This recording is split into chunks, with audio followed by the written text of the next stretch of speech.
பாகிஸ்தான் தலைநகர் இஸ்லாமாபாத்தில் ஈரான் மற்றும் அமெரிக்கா இடையே நடைபெற்ற 21 மணி நேர நீண்ட மாரத்தான் பேச்சுவார்த்தை எந்தவித உடன்பாடும் எட்டப்படாமல் தோல்வியில் முடிந்துள்ளது. இதனால் அமெரிக்க துணை அதிபர் ஜேடி வான்ஸ் தலைமையிலான குழுவினர் பாகிஸ்தானிலிருந்து வெளியேறினர்.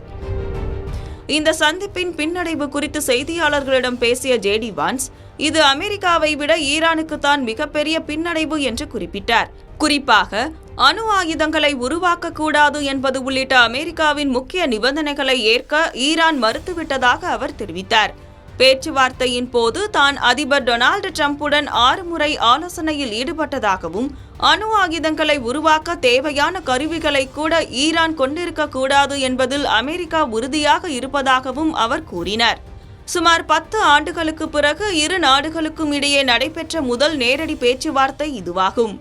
1979ஆம் ஆண்டு இஸ்லாமிய புரட்சிக்கு பிறகு நடைபெற்ற மிக உயர்மட்ட அளவிலான சந்திப்பாகவும் இது கருதப்படுகிறது.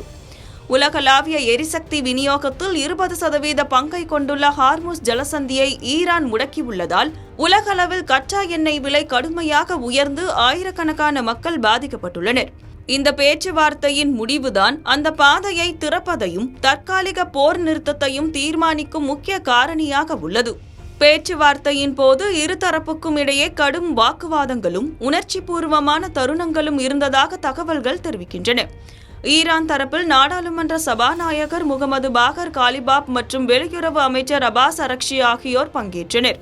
அவர்கள் போரில் கொல்லப்பட்ட மாணவர்களின் உடைமைகளை கொண்டு வந்து தங்கள் எதிர்ப்பை பதிவு செய்தனர். அமெரிக்க தரப்பில் ஜேடி வான்ஸுடன் சிறப்பு தூதர் ஸ்டீவ் விட்காஃப் மற்றும் ஜாரட் குஷ்னர் ஆகியோர் கலந்து கொண்டனர்.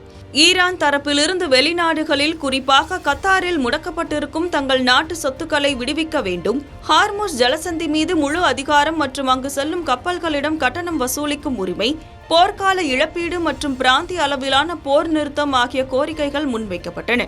ஆனால் ஹார்முஸ் ஜலசந்தியில் கப்பல் போக்குவரத்துக்கு தடையற்ற அனுமதி அளிக்க வேண்டும் என்பதில் அமெரிக்கா உறுதியாக இருந்தது. அமெரிக்காவின் அதீத கோரிக்கைகளே தோல்விக்கு காரணம் என ஈரான் தரப்பு குற்றம் சாட்டினாலும் தொழில்நுட்ப வல்லுநர்கள் ஆவணங்களை பரிமாறிக்கொள்வார்கள் என்றும் பேச்சுவார்த்தை தொடரும் என்றும் ஈரான் அரசு தெரிவித்துள்ளது.